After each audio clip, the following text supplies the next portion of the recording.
Estar en Tenerife es como estar en casa. Mi mujer no ha podido venir y siempre le da mucha pena porque siempre que viene se siente como en casa. Ella es de República Dominicana y dice, aquí son los mismos códigos, la gente es simpaticísima, majísima, son muy dulces, todo lo que ella dice que la península no somos, ¿no? Yo no sé cómo nos ven, pero bueno. El caso es que siempre una gozada estar aquí y como siempre me he traído el jersey para la laguna, que nunca se sabe. Así que voy a hablaros de la conversión pastoral. Y para eso me encantó la pregunta que hizo ayer alguien, no vi quién exactamente, diciendo, bueno, pero ¿qué es la conversión pastoral? Porque efectivamente, en esto de la nueva evangelización, pues todos estamos hablando y se están diciendo muchas cosas y al final a lo mejor tenemos una pregunta que parece tan simple que nadie se atreve a hacerla, pero ¿qué es la conversión pastoral de la que hablamos? Así que voy a intentar dar unas cuantas claves. Por supuesto, las claves que yo doy pues no es un discurso de teología para la academia o para la universidad, que teólogos tiene la Iglesia, y yo lo que quiero es un poquito dar la perspectiva de alguien que está a pie de calle, no tanto con los alejados, en el sentido de que yo, pues como director de Alfa, lo que trabajo es con parroquias, con agentes de pastoral, con obispos, con la gente que está a pie de calle y los que les toca evangelizar. Así que yo no toco a los evangelizados, digamos, no me toca hacer eso, sino que me toca evangelizar o ayudar a los que evangelizan, mejor dicho. Y esta perspectiva, pues yo creo que haciendo Alfa he aprendido algo de la conversión pastoral. Así que voy a compartirlo y a ver qué les parece después, ¿no? Si hay tiempo, pues podremos pues interactuar un poquito y alguna pregunta se puede hacer. Yo, desde luego, quisiera empezar antes que con una definición teórica, con un dato bastante curioso. A mí me encanta la estadística que se hace en Estados Unidos. Yo en España, por lo menos, no he encontrado estadísticas así. En España sí que tenemos una cierta estadística de cómo es pues, la asistencia a la iglesia, estadística de sacramentos, pero en Estados Unidos, que alguien me corrija, si no es así, me encantaría saberlo, pues hay gente que se dedica a hacer estadísticas de todo. Y una estadística que se hizo recientemente es una sobre la conversión e identidad religiosa de los Estados Unidos. Esto no es extrapolable 100%, por supuesto, porque es otra sociedad, otra mezcla de religiones, de confesiones cristianas, de todo lo que se puede encontrar allí, pero es muy interesante el dato porque lo que toca a la Iglesia Católica yo creo que es algo que sí que es extrapolable y que puede pasar en nuestro contexto. En esta encuesta lo que se medía era cuántos conversos había en una iglesia dada, o en una denominación, o en una religión dada, y cuántos de los miembros en total eran miembros por nacimiento, es decir, gente que había nacido, por ejemplo, en la Iglesia Católica, pues naces católico, naces en una iglesia, en una familia católica y por lo tanto, pues toda tu vida eres católico y así te consideras, ¿no? Ya seas católico practicante, católico no practicante o católico ateo incluso, ¿no? Que eso se da también, ¿no? En nuestra cultura a veces, ¿no? Que la gente dice, yo soy católico, no sabe por qué, pero en el fondo son muy ateos. Pero lo curioso es que, según esta estadística, el 89% de los católicos eran católicos de nacimiento y solo el 11% se habían convertido, es decir, habían llegado a la fe en la Iglesia Católica. Después de esto venían los judíos, 85-15. Claro, los judíos tienen un sentido de pertenencia pues que tiene que ver también con su religión, ¿no? Y así lo han mantenido a lo largo de la historia.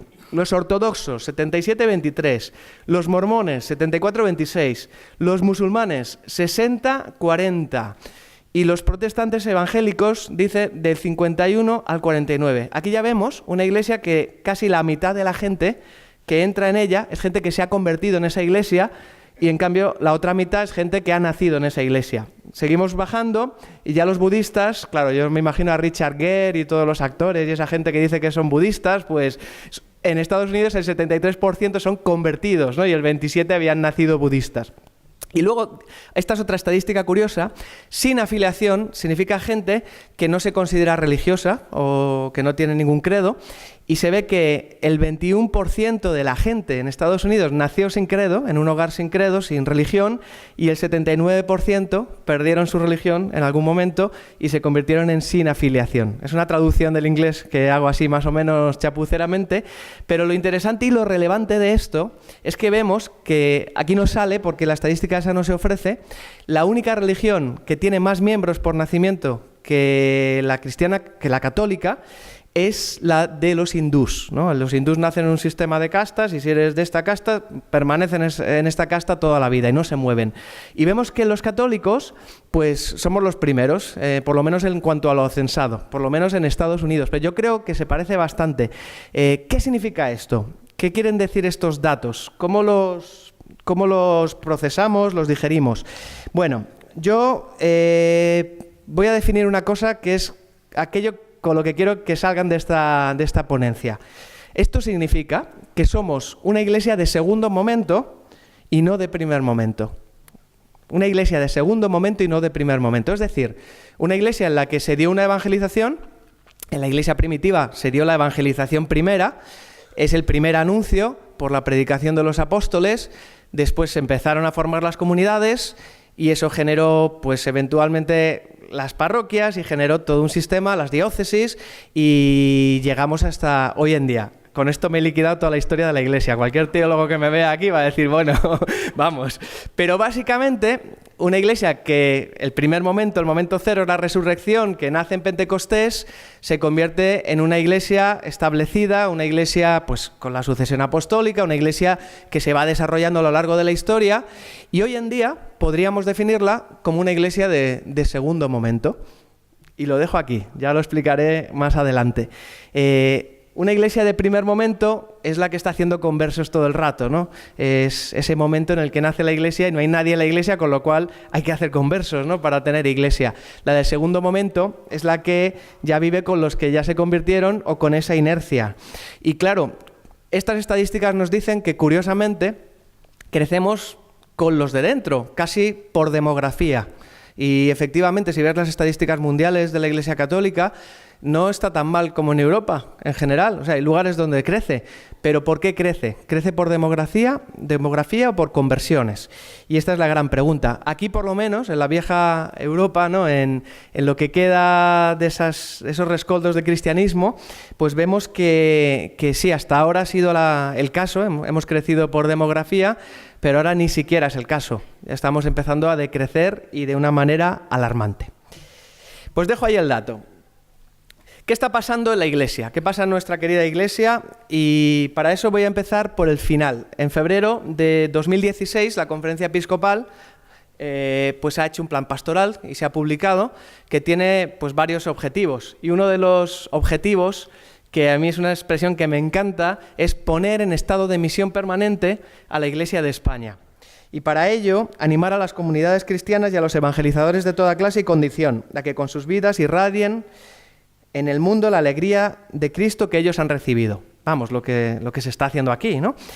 Y después de esto se nos dice qué acciones hay que hacer para hacer esto. Revisar nuestras actitudes y comportamientos desde la vocación a la que hemos sido llamados y desde la misión a la que hemos sido enviados con las claves de la conversión pastoral.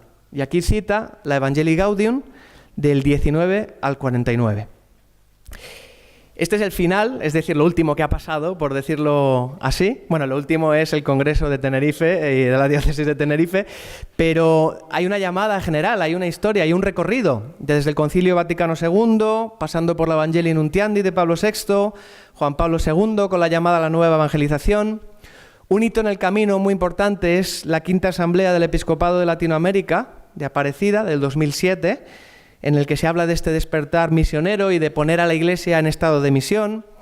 Después Benedicto XVI, que lleva a la práctica todo lo que Juan Pablo II había sembrado en la cabeza de las personas, en el corazón de la gente, con el dicasterio, con el sínodo, con el año de la fe.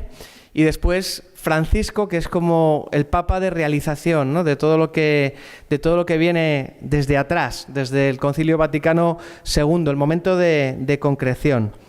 ¿Y qué podemos observar a lo largo de todo este recorrido? ¿Qué hemos sacado de este recorrido? ¿Cuál es lo que se respira en la Iglesia? ¿Cuál es la conclusión a la que vemos que va llegando la gente?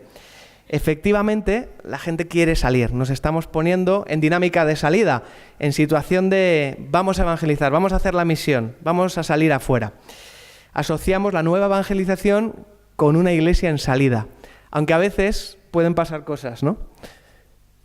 Hay un soufflé, sube la nueva evangelización, todo el mundo habla de ella en 2012, en el año de la fe, y luego ¿qué viene después de la nueva evangelización? Pues tenemos el año de la misericordia, o tenemos el año de tal, el año de cual, pasamos a la siguiente cosa y parece como que la cosa decrece o como que, no sé, esos ardores, esos intentos de salir, pues no están tan a la última. Esto no es del todo cierto, o sea, hay sitios donde están empezando, hay sitios donde ya empezaron hace mucho, pero yo observo por lo menos que en cuanto a lo que se habla de nueva evangelización, se habla menos. Yo tengo, siempre lo cuento, una alerta en Google para que cuando alguien publica algo que tenga las palabras nueva evangelización, Google me escriba a mí un email diciéndomelo y contándome la noticia, y así puedo ver pues de qué va la noticia y me hacen un resumen, ¿no?, diario.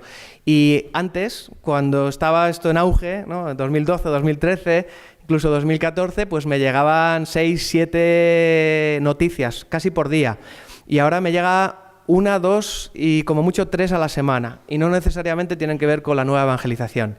¿Qué ha pasado? ¿Se ha desinflado el soufflé? ¿Se ha deshecho la ola? ¿Ha salido una ola de nueva evangelización? La Iglesia se ha puesto a salir, pero a veces, problema de producción, iba a salir una fotografía que no ha salido. ¡Tin! Nada. Bueno, esto era para que todo el mundo se riera, era la típica foto, que era muy divertida y justo no me ha salido. Bueno, ¿qué le vamos a hacer? Bueno, pues esa es la pregunta, ¿no? A veces somos como una iglesia que quiere salir y salimos con lo que tenemos. La imagen la voy a buscar luego porque la tengo que poner. Es una señora con los rulos, con el gorro de baño, con una plancha y lanzándose al mar para coger las olas, ¿no? Las olas de la nueva evangelización, ¿no? Nos ha pillado así, con los rulos puestos y salimos como podemos, ¿no? Como iglesia. Esa es un poco la imagen que no sé por qué, a lo mejor, como ahí tengo 2 obispos delante, el Señor me ha dicho, mira, mejor no la pongas, a ver si no te vuelven a llamar.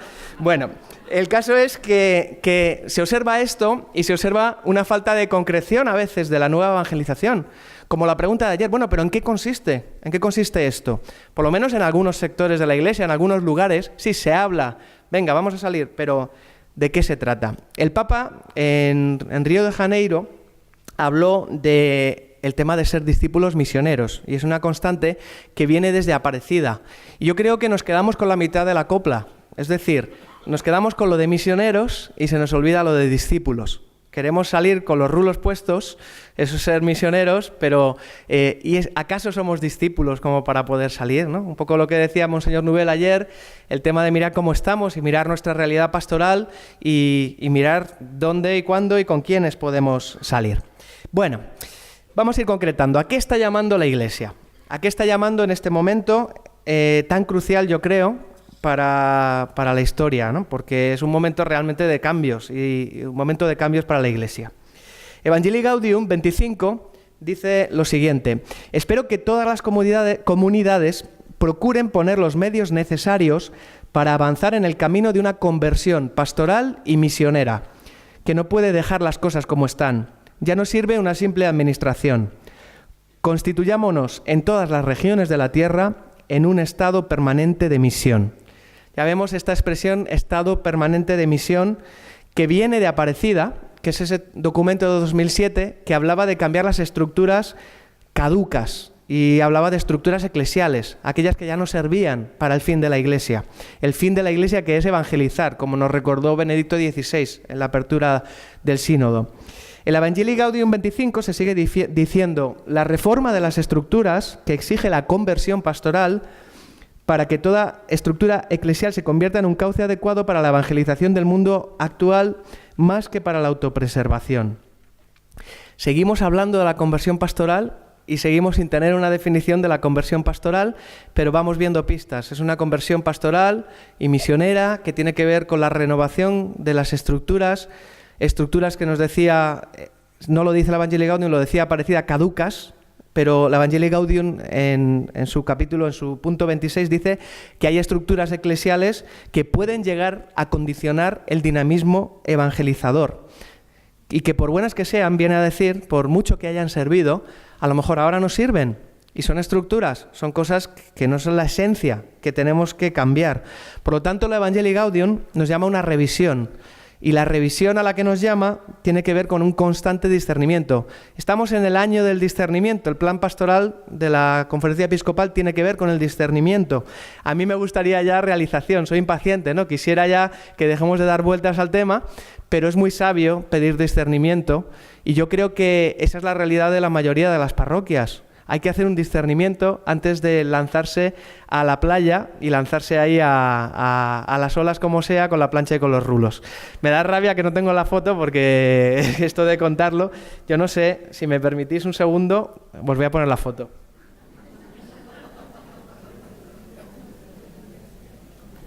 Es muy fácil ponerla.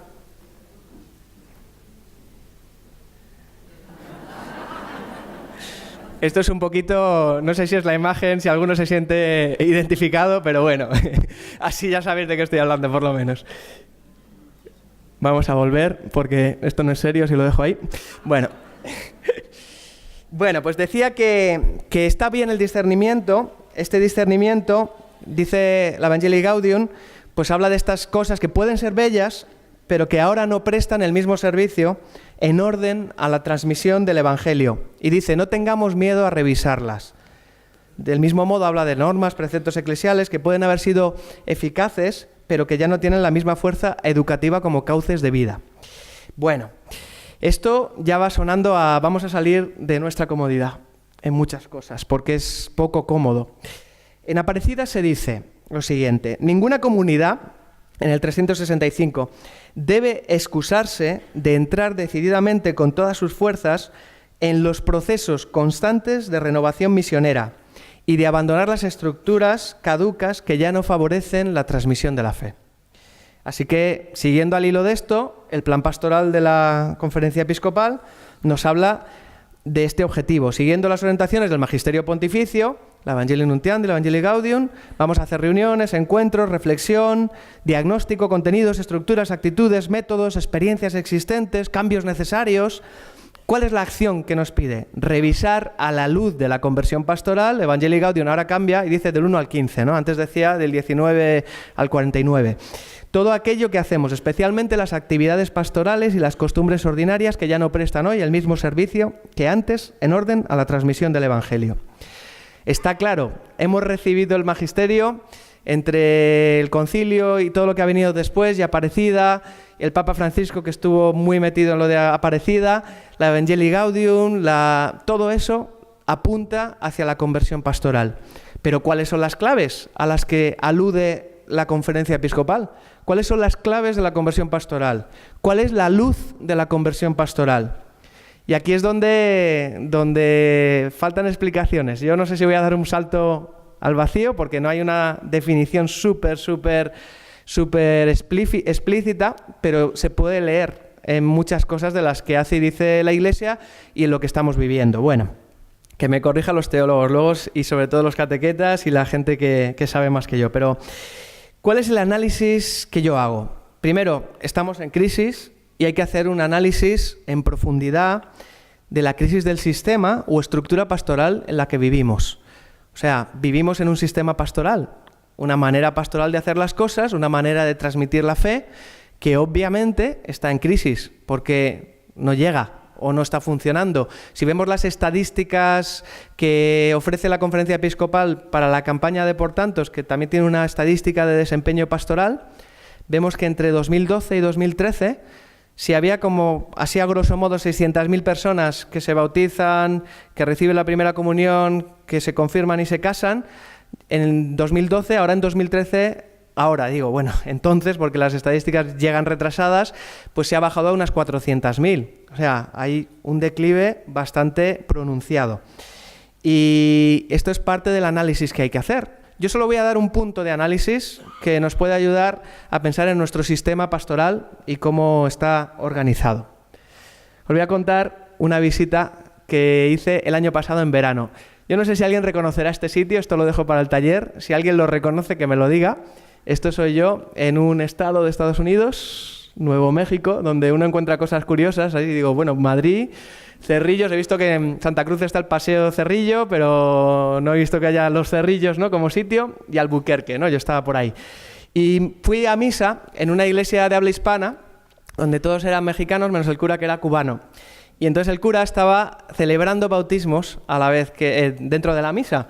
Y entonces yo empecé a ver al cura y digo, esto es América. No sé si se ve ahí, pero tenía unas Nike Air Jordan rojas y negras debajo de todos los vestimentos, que era como, esto solo pasa en América, ¿no?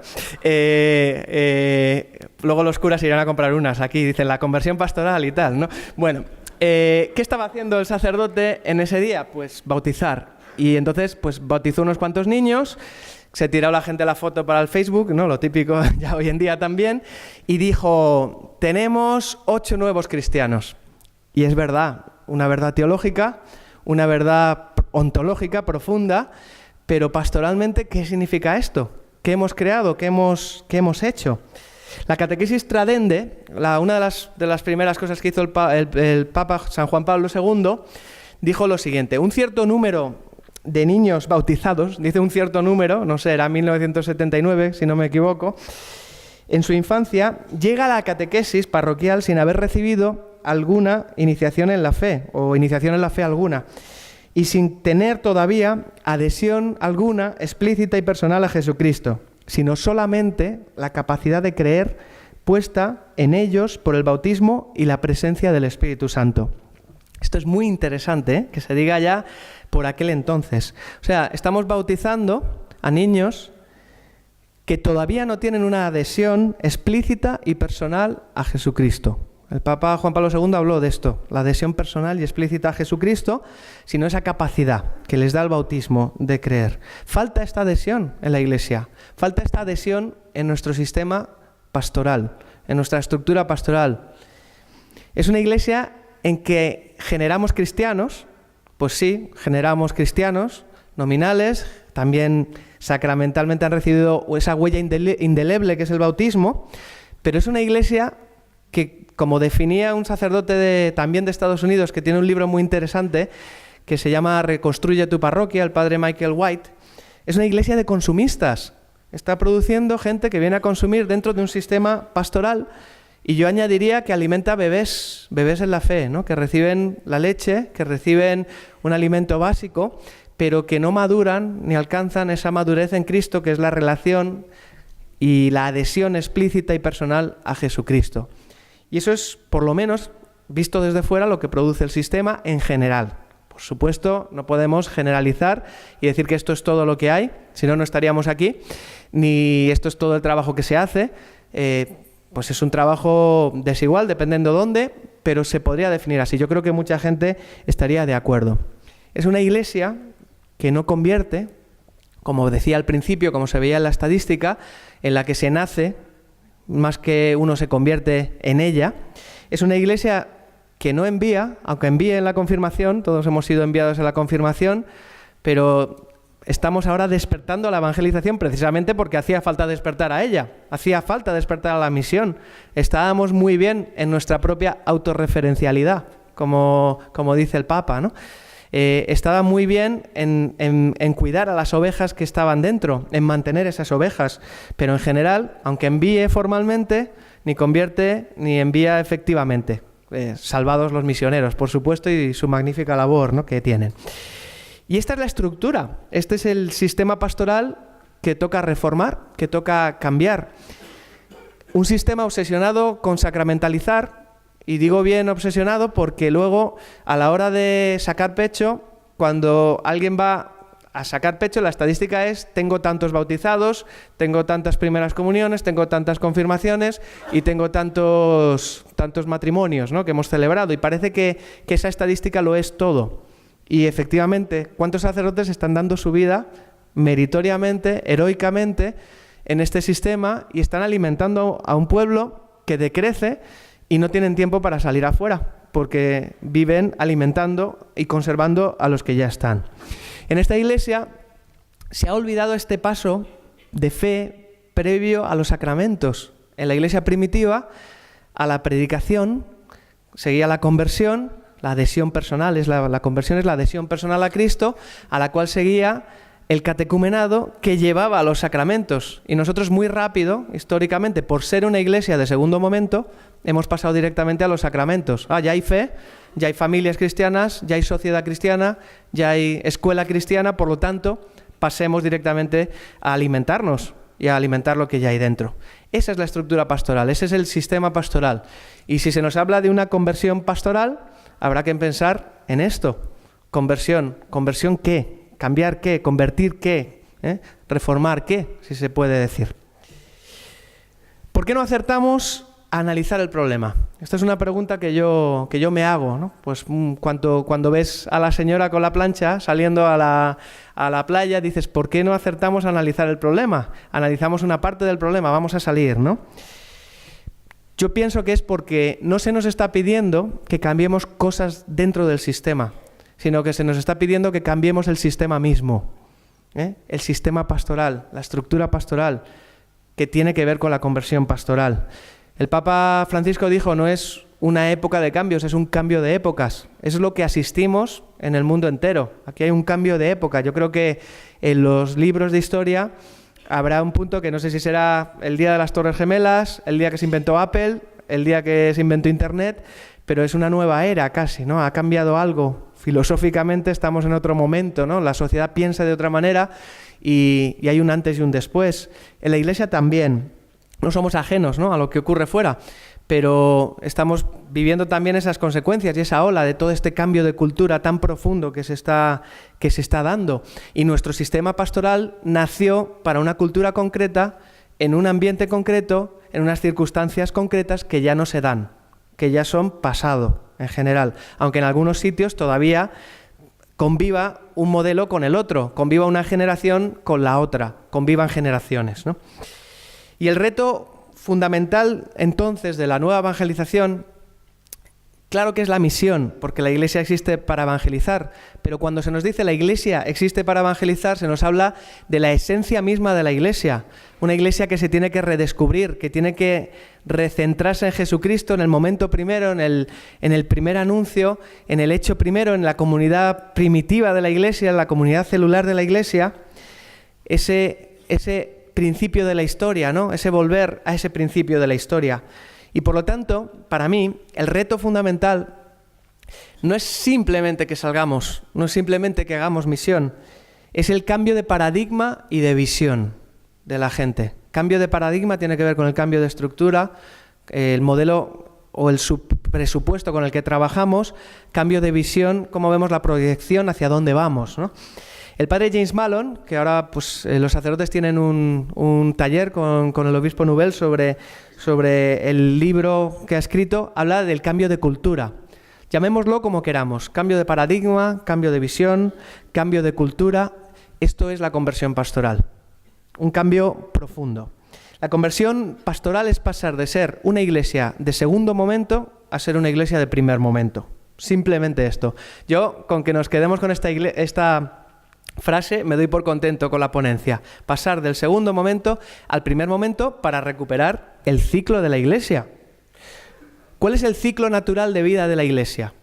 Pues empezamos por la evangelización, que lleva al catecumenado o discipulado, un catecumenado más allá del catecumenado finalista, sacramentalista que hemos vivido. Te preparas y luego te doy el sacramento y no vuelves nunca, sino el discipulado, que lleva a la misión, al envío, que vuelve a llevar a la evangelización. Y es un ciclo constante en la historia de la Iglesia, en la vida de la Iglesia. Hablaré un poquito más en el taller de esto.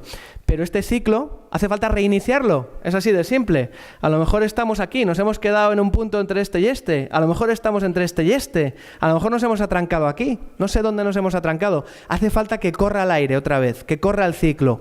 Volver a repetir lo que la Iglesia ha hecho siempre. No hace falta inventarse nada. No hace falta las ideas felices, ¿no?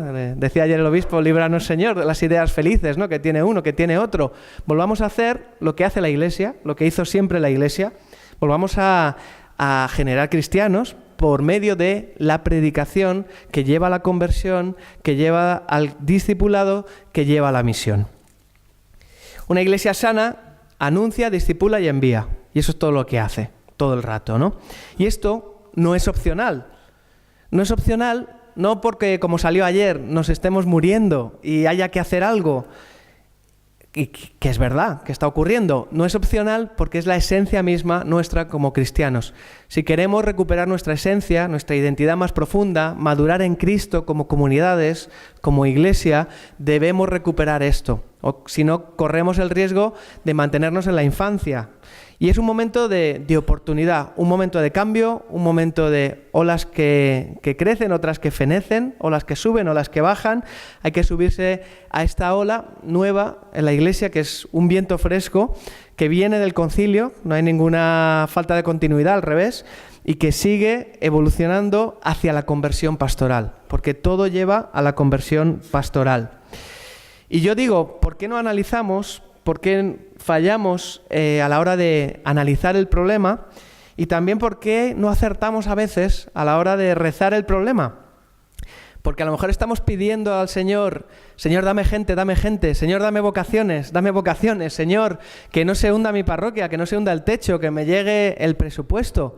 A lo mejor estamos rezando por el problema de una manera un poco desviada porque analizamos incorrectamente el problema. Señor, bendice lo que hacemos, pero ¿por qué no bendices lo que hacemos?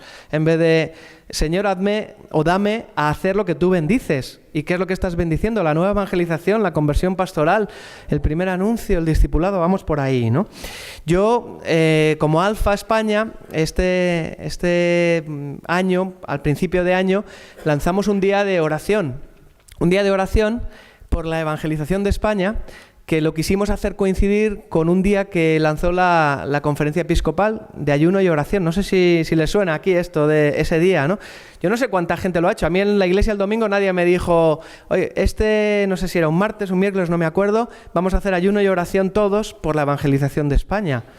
Y yo, como Alfa, lo lancé en nuestro día de visión.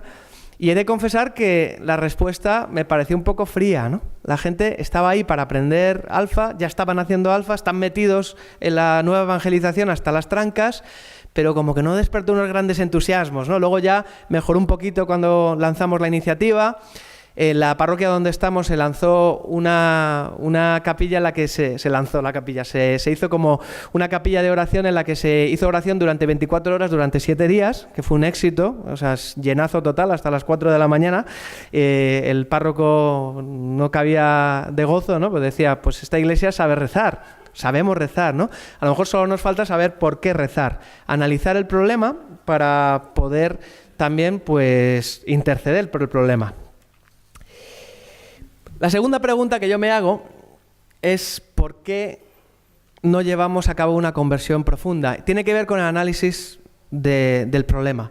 Yo creo que lo más fácil para explicarlo es leer Mateo 28, 19, 20, que el padre James también lo cita mucho en su libro, que es el gran envío que hace Jesús a los discípulos, ¿no? Jesús resucitado, y dice: id y haced discípulos, vayan y hagan discípulos de todas las naciones, bautizándolos en el nombre del Padre, del Hijo y del Espíritu Santo, enseñándoles a hacer, a obedecer todo lo que os he mandado. Y os aseguro que estaré con vosotros siempre hasta el fin del mundo. El padre James habla de cómo en el griego original el verbo principal de estos 4, id, haced, bautizad, enseñad, es haced discípulos. Haced discípulos. Y precisamente lo que menos trabajamos o practicamos en esta iglesia, que alimenta consumistas muchas veces, es el hacer discípulos. Y la conversión pastoral tiene mucho que ver con el discipulado. No es solo una faceta. La iglesia tiene esas 3 facetas que habéis visto y otras 5 que explicaré en el taller. Tiene muchas facetas, por supuesto, pero el discipulado es el gran olvidado, como la conversión pastoral es esa gran olvidada a veces, ¿no? La nombramos pero no sabemos lo que es. Lo tenemos ahí, pero no sabemos lo que es, y como no sabemos lo que es, no lo practicamos. Id y haced discípulos. Hemos ido, hemos bautizado a todo lo que se mueve, hemos enseñado. ¿Acaso hemos hecho discípulos al hacer esto? Evangelii Gaudium 27 nos dice: espero que todas las comunidades procuren poner los medios necesarios para avanzar en el camino de una conversión pastoral y misionera que no puede dejar las cosas como están. Ya nos va sonando mejor, ¿verdad? Ahora ya se concreta. Una conversión pastoral y misionera. La reforma de las estructuras que exige la conversión pastoral solo se puede entender en este sentido. Procurar que se vuelvan más misioneras, que la pastoral ordinaria en todas sus instancias se vuelva más expansiva y abierta, que coloque a los agentes pastorales en constante actitud de salida y favorezca la respuesta positiva de todos aquellos que Jesús convoca. Aquí ya lo entendemos, ya se va entendiendo, ¿verdad? No es salir por salir con los rulos puestos, es salir hacia una conversión pastoral que tiene que ver con recuperar esa esencia de la Iglesia, esa Iglesia sana que anuncia, discipula y envía. Y eso es hacer que los fieles alcancen la madurez en Cristo, que alcancen esa relación personal y esa adhesión explícita a Jesucristo. Esto es de lo que nos habla Aparecida, de lo que nos habla el Evangelii Gaudium, y aquí sí que hay una cosa de detalle que a mí me gustaría señalar, y es que conversión pastoral no es lo mismo que conversión misionera. En la Evangelii Gaudium se habla de las dos cosas. En Aparecida, en el número 370, se hablaba de pasar de una pastoral de conservación a una pastoral decididamente misionera. Y aquí quizás nos estamos quedando, como decía antes, con la mitad de la copla. Discípulos misioneros, pero nos quedamos con el de misioneros. Conversión pastoral tiene que ver con ser discípulos, conversión misionera tiene que ver con ser misioneros. Y no son tan sinónimos como parecen, porque misión se hace en la Iglesia y discípulos. Esa es la pregunta, ¿no? También yo diría, misión se hace en las delegaciones de nueva evangelización. Ha habido salidas, la gente ha empezado a hacer cosas, pero ¿han servido para hacer discípulos? ¿Han servido para traer conversión pastoral? Esta es la gran conclusión, la gran pregunta y la gran matización. Si con todo esto he ayudado un poquito, pues me alegro. La cuestión es que pues solo no basta con ir, hace falta esta reforma que lleva a la esencia de lo que somos, esta esencia de Mateo 28, y esto es el discipulado, esto es la conversión pastoral, y con esto ya me atrevo a dar una especie de definición como conclusión, una especie de definición en 4 partes. La conversión pastoral, por tanto, la conversión pastoral consiste en, son 4 cosas, Primero, un cambio de paradigma y de visión. Además, si esto pasa, conlleva, no sé si me he pasado una, perdón, porque se ha copiado 2 veces la misma, y la segunda lo que tiene que decir, eso como si no lo pusiera, es que conlleva pasar de ser una iglesia de usuarios a ser una iglesia de discípulos. Esto es una clave súper buena. Esto lo borramos, pasar de ser una iglesia de usuarios a ser una iglesia de discípulos. Vaya, es que la que me faltaba es que se trata de pasar de una iglesia con un cauce inadecuado, habla Evangelii Gaudium de los cauces adecuados, que tenemos que buscarlos, a una iglesia con los cauces adecuados. Y en definitiva, ahora sí, se trata de pasar de ser una iglesia de segundo momento a ser una iglesia de primer momento. Esta es la frase resumen de toda la ponencia. Pasar del segundo momento al primer momento. Así como veíamos en la estadística, casi todo el mundo es de segundo momento en nuestra iglesia, pues pasar a una iglesia en la que casi todo el mundo es de primer momento y volvemos a reproducir el ciclo de la iglesia primitiva y el ciclo que nos ha llevado a donde estamos. Es como reiniciar el sistema, simplemente, sin inventar nada, recuperando algo que está profundamente en nuestra tradición. Y para mí, esto es la conversión pastoral. 4 definiciones en las que la he liado porque se me ha copiado 2 veces la diapositiva, pero así resumiendo, cambio de paradigma y de visión, pasar de un cauce inadecuado a un cauce adecuado, pasar de una iglesia de usuarios a una iglesia de discípulos, en definitiva, pasar de una iglesia de segundo momento a una iglesia de primer momento. Y ahora queda la pregunta. Yo esto es lo que leo, viendo el Evangelii Gaudium, viendo el Magisterio Pontificio, viendo por dónde transcurre la nueva evangelización, por dónde van los tiros, y qué dice el Evangelii Gaudium que tenga que ver con el lema de estas jornadas. Dice, la iglesia en salida es una comunidad de discípulos misioneros que primerean, que se involucran, que acompañan, que fructifican y festejan. Y aquí viene la explicación del palabro que solo un argentino podía inventarse, porque son muy floridos en su lengua y en su expresión los argentinos. Primerear. Sepan disculpar este neologismo. La comunidad evangelizadora experimenta que el Señor tomó la iniciativa, la ha primereado en el amor. Dios nos amó primero, ¿no? Y por eso ella sabe adelantarse, toma la iniciativa sin miedo, salir al encuentro, buscar a los alejados y llegar a los cruces de los caminos para invitar a los excluidos. Vive un deseo inagotable de brindar misericordia, fruto de haber experimentado la infinita misericordia del Padre y su fuerza difusiva. Atrevámonos un poco más a primerear. Aquí está todo, está el programa de la nueva evangelización y hasta el programa del año de la misericordia, o sea que vemos que no es un ciclo que se ha acabado y el Papa nos dice, atrevámonos a primerear. Y yo apostillo o interpreto, atrevámonos a configurarnos como una iglesia de primer momento. Muchas gracias.